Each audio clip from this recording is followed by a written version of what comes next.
degani bu istisno degani. O'rta jinsda ham biza shuni ko'rib chiqishimiz mumkin.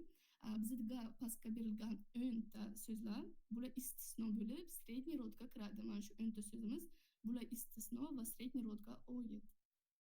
Endi yana bir marta hammasini eslab olamiz. Murskoy rod, erkak jinsi qaysi so'zlar kirar edi?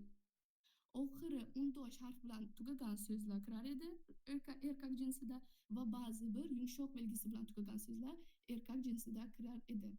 Женский rod, ayol jinsi. So'zning oxiri a harfi bilan tugagan bo'lsa agar, biz u so'zni ayol jinsiga kiritamiz va so'zning oxiri ya harfi bilan tugagan bo'lsa, bemalol ularni ham biz ayol jinsiga kiritamiz. Ba'zi bir yumshoq rodga ayol jinsiga kiritamiz. И средний rod bu o'rta jins.